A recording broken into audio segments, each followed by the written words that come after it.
Goeiemôre, dit is Sondag die 9de November. Welkom by die diens van NG Gemeente Skotberg. Mag jy saam met ons God se nabyheid, sy teenwoordigheid beleef. Ons gaan vandag lees uit Lukas 20 vanaf vers 28 tot 37. En ons tema is: Disippels leef 'n komma lewe, nie 'n koma of 'n punt nie.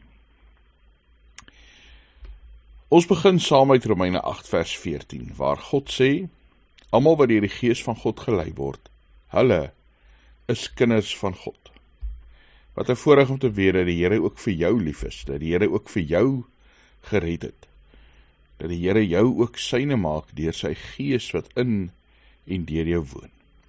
Daarom is my vreugde om jou te groet, om vir jou te kan sê genade en vrede vir jou. Hierdie genade, hierdie vrede, kom van God jou Vader, kom van die Here Jesus Christus, wat vir jou gesterf het aan die kruis en vir jou opgestaan het. Kom van die Heilige Gees, God wat in en deur jou is. Amen.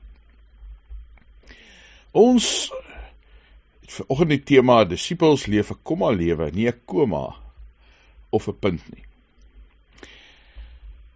As ons aan die lewe dink, aan 'n komma, aan 'n koma, aan 'n punt, dan is 'n punt die einde. Die einde van 'n sin wat sê hierdie sin is nou klaar, dis nou verby. Dis gaan niks verder gesê word oor hierdie spesifieke sin of tema nie. 'n Koma is bietjie anders. 'n Koma is daarom nou nog nie 'n punt nie, is nie die einde nie, maar in 'n koma gebeur daar ook niks nie. Iemand wat net in 'n bed lê, en dis nie 'n slaap om uit te rus nie, dis erger as slaap. Dit is net niks. Daar gebeur nie iets nie. Dit gaan aan, maar is half dood, maar ook nie dood nie. So iets tussenin. 'n Komma sê hierdie sin is nog nie verby nie. Hier kom nog iets, hier gaan meer gebeur. Dit is dalk nie lekker wat nou gebeur het nie, maar daar's hoop, hier kom meer. As ons in 'n punt lewe dink, mense wat 'n punt lewe leef en sê die lewe gaan verby, so dit is nou lekker, maar is eintlik verniet. Geniet wat jy kan, maar uiteindelik beteken dit ook maar niks nie. 'n Koma lewe sal seker die beste opgesom word met hierdie Engelse term wat kinders gebruik, whatever. Maak nie saak nie. Geen hoop nie, geen vreugde nie, geen sleg nie. Dis mense wat so totaal amper emosieloos deur die lewe gaan. Niks maak hulle opgewonde nie, niks maak hulle hartseer nie, niks maak hulle bly nie, niks maak hulle kwaad nie. Maar net niks. Staan maar net op, eet, werk, gaan slaap. Staan op, eet, werk, gaan slaap. En dan 'n komma lewe. 'n Lewe waar daar hoop is. Wat sê, het gaan dalk nie vandag goed nie, maar môre gaan beter wees. Hoop op beter, hoop op lewe. Ons gaan vanoggend uit 'n interessante gedeelte lees, met 'n interessante vraag, Lukas 20. Voordat ons lees, kom ons sluit die oë. Here, dankie dat ons kan saam wees, en weet dat U teenwoordig is. Dankie dat ons as gemeente kan stil word rondom U woord. Dat ons kan sing en bid, ja Here, en kan weet U hoor. Dat ons kan luister en weet U praat. Maak dit in ons harte stil, ja in ons gedagtes, dat ons Here U hoor. Dat ons nie net woorde hoor wat ons ken en by ons verbygaan nie, maar woorde wat ons verander deur die Gees wat in en deur ons lewe. Spreek Here, U kinders luister. Amen. Lukas 20 vers 27. Sommige van die Sadduseërs wat sê dat daar nie 'n opstanding is nie, kom toe en vra vir Jesus: Meester, Moses het vir ons voorgeskryf dat as iemand sy broer getroud is en hy kinderloos sterf, dan sy broer die vrou moet neem en vir sy broer 'n nageslag moet verwek. So was daar eenmaal 7 broers. Die eerste een het 'n vrou geneem en haar kinderloos gesterf. Ook die tweede en die derde het met haar getrou, en so, sonder dat hulle kinders nagelaat het, het al 7 broers gesterf. Ten laaste het die vrou ook gesterf. Hierdie vrou. Wie van hulle se vrou is sy dan met die opstanding? Al 7 het haar immers as vrou gehad. En Jesus het hulle geantwoord, die mense van hierdie bedeling tree in die huwelik en word in die huwelik uitgetree. Maar diegene wat waardig geag word om die toekomstige bedeling en die opstanding uit die dood te verkry, tree nie in die huwelik nie, word ook nie in die huwelik uitgegee nie. Hulle kan nie meer sterf nie, want hulle is soos engele en kinders van God, omdat hulle aan die opstanding deel het. Dat die dooies opgewek word, het Moses in die gedeelte oor die doringbos uitgewys, waar hy die Here, die God van Abraham, die God van Isak en die God van Jakob noem. Hy is nie die God van dooies nie, maar van lewendes.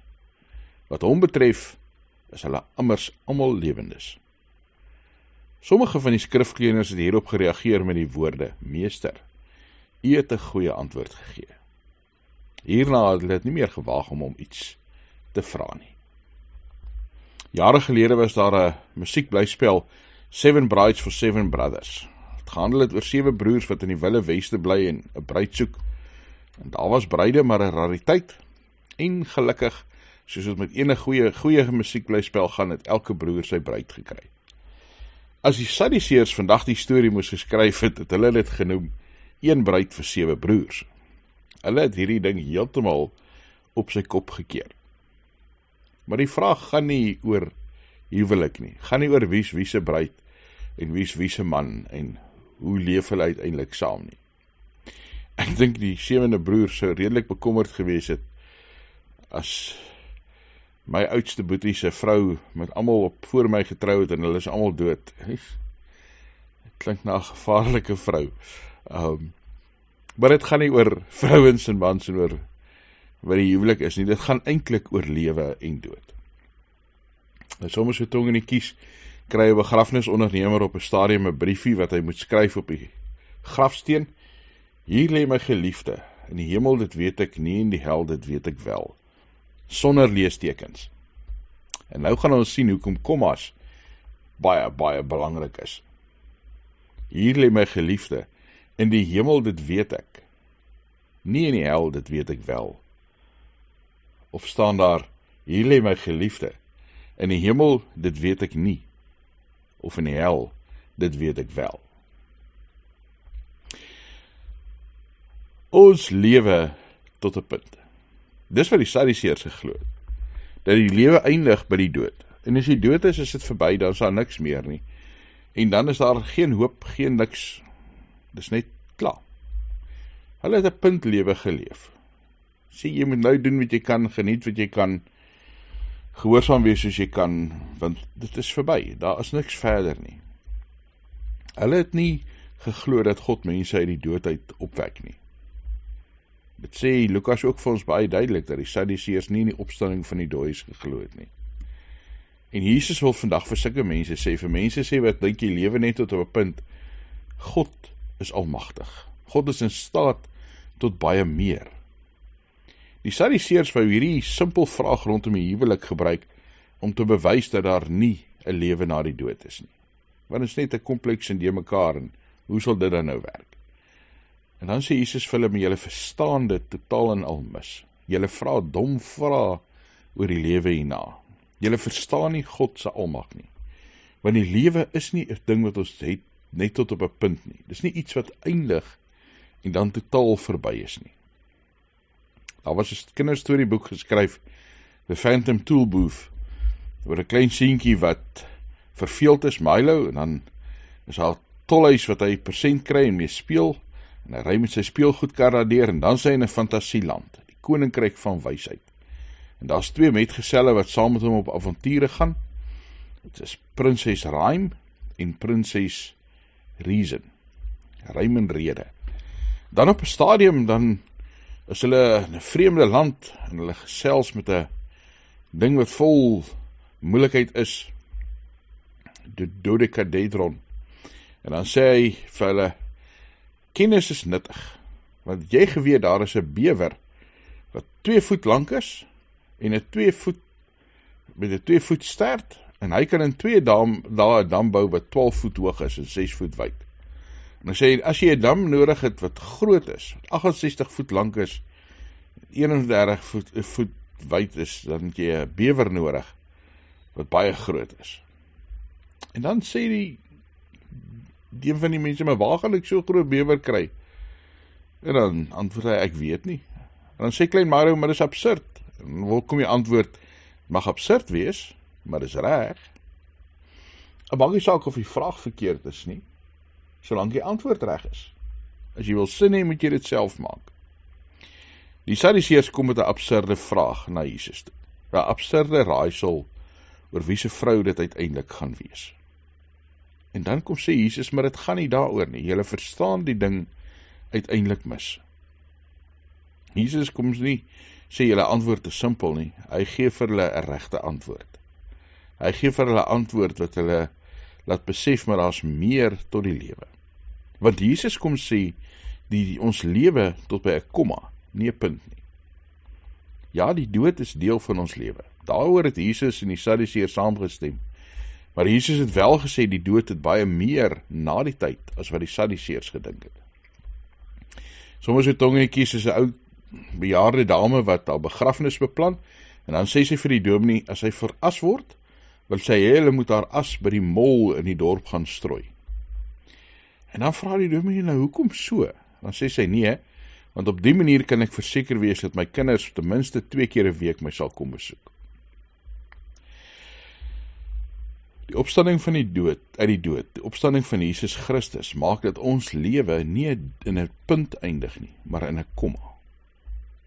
Dis die beste nuus wat ons nog ooit kan gehoor het, want Jesus lewe en daarom sal ons ook lewe. Daarom kan ons ook uitsien na ewige lewe saam met God. Is ons lewe nou nie eintlik, of nie verniet nie, nie iets wat hopeloos is nie, maar iets wat daar hoop is. Die gevaar is dat ons eenkant lewe met 'n punt voor ons, en dan kan ons dalk totaal en al oorgee aan sondige genot en dink, ag whatever, maak nie saak nie. Of dat ons 'n lewe lei waar ons in 'n koma is. 'n Lewe waar alles maar net by ons verbygaan, waar ons nie 'n verskil probeer maak nie, waar ons nie hoop het nie, waar ons nie vreugde het nie.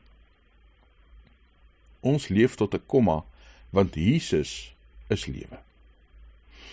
Rabbi Sidney Greenberg het iewers geskryf 'n interessante ding.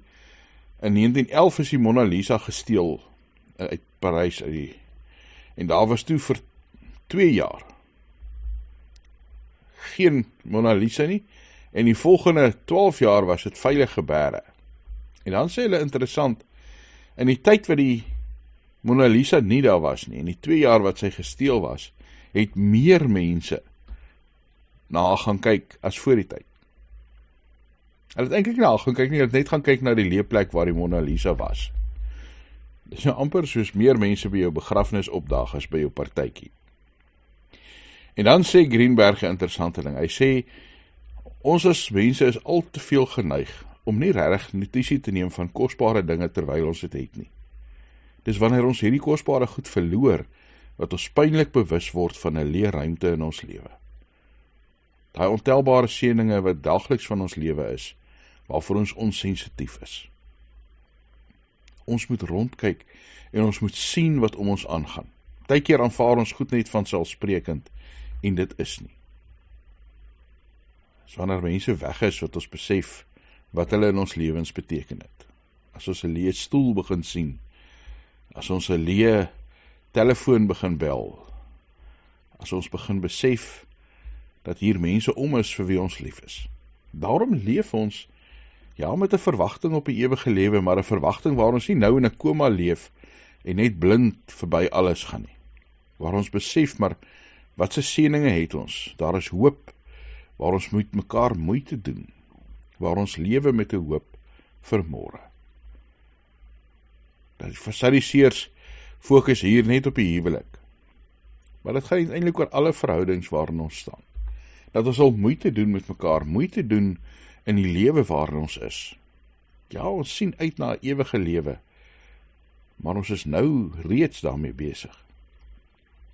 Avi Jurgen, Duitse professor in sosiologie, bereken dat mense vir die eerste jaar van hulle getroude lewe 70 minute met mekaar gesels. In die tweede jaar word dit 30, daarna 15 in hulle 4de jaar, en dat hulle in die 8ste jaar amper glad nie meer met mekaar praat nie. Ons moet moeite doen met mekaar. Moeite doen met die mense om ons huweliksmaats, in besonder, ons kinders, ons vriende. Daar was 'n fiktiewe dorpie wat Garrison Keillor geskryf het oor. En hy sê, daar was 'n huwelikspaartjie in die dorpie, en hulle het elke Vrydag aand saam visfilette geëet. En elke Vrydag aand het die man, na sy eerste helpie vir sy vrou gesê, "Ai my vrou, dis die beste wat jy nog ooit gemaak het." Vir 47 jaar lank was hulle getroud, wat sê dat hy min of meer 2500 keer vir haar gesê het, dis die beste wat jy nog ooit gemaak het.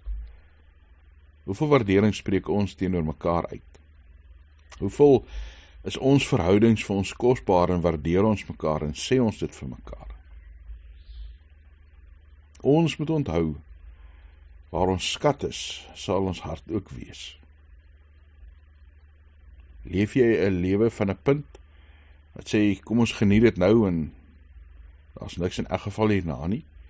Leef jy 'n koma lewe waar jy niks geniet nie, waar jy maar net aangaan meganies elke dag maar doen wat jy moet? Of leef jy 'n lewe met 'n komma, waar jy sê, ek doen nou my beste, want daar's soveel beter wat wag? Want Jesus sê vir ons, daar is hoop. Is daar 'n huwelik in die hemel? Dit was nou vir die Fariseërs 'n groot, sterk punt.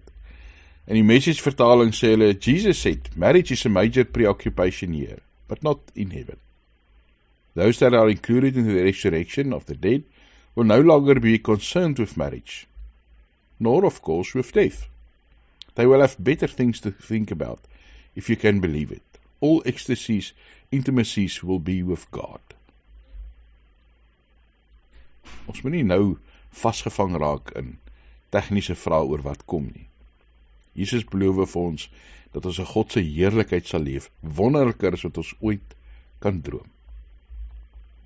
Moenie gevolgtrekkings maak oor die hemel, oor dit wat jy op aarde beleef nie.